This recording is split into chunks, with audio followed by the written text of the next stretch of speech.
اور ان کو ابراہیم کا حال پڑھ کر سنا دو جب انہوں نے اپنے باپ اور اپنی قوم کے لوگوں سے کہا کہ تم کس چیز کو پوجتے ہو؟ وہ کہنے لگے کہ ہم بتوں کو پوجتے ہیں اور ان کی پوجا پر قائم ہیں۔ ابراہیم نے کہا کہ جب تم ان کو پکارتے ہو تو کیا یہ تمہاری آواز سنتے ہیں یا تمہیں کچھ فائدہ دے سکتے یا نقصان پہنچا سکتے ہیں؟ انہوں نے کہا نہیں، بلکہ ہم نے اپنے باپ دادا کو اسی طرح کرتے دیکھا ہے۔ ابراہیم نے کہا کیا تم نے دیکھا کہ جن کو تم پوجتے رہے ہو تم بھی اور تمہارے اگلے باپ دادا بھی، تو وہ میرے دشمن ہیں، مگر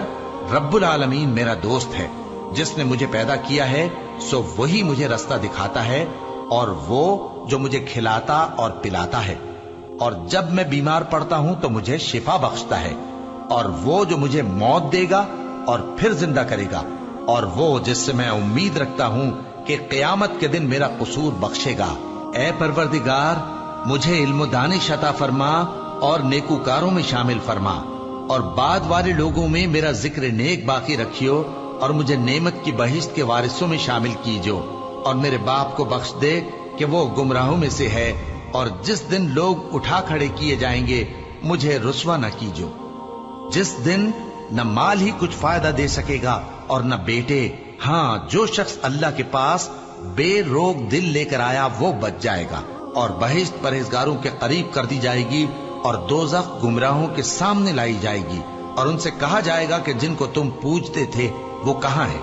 یعنی جن کو اللہ کے سوا پوجتے تھے، کیا وہ تمہاری مدد کر سکتے ہیں یا خود بدلہ لے سکتے ہیں؟ تو وہ خود اور گمراہ یعنی بت اور بت پرست اوندھے منہ دوزخ میں ڈال دیے جائیں گے، اور شیطان کے لشکر سب کے سب داخل جہنم ہوں گے۔ وہاں وہ آپس میں جھگڑیں گے اور کہیں گے کہ اللہ کی قسم، ہم تو کھلی گمراہی میں تھے جبکہ ہم تمہیں رب العالمین کے برابر ٹھہراتے تھے، اور ہم کو ان گناہگاروں ہی نے گمراہ کیا تھا۔ تو آج نہ کوئی ہمارے لیے سفارش کرنے والا ہے اور نہ کوئی گرم جوش دوست، تو کاش ہمیں دنیا میں دوبارہ جانا ہو تو ہم مومنوں میں ہو جائیں۔ بے شک اس میں نشانی ہے اور ان میں اکثر ایمان لانے والے نہیں، اور تمہارا پروردگار تو غالب ہے، مہربان ہے۔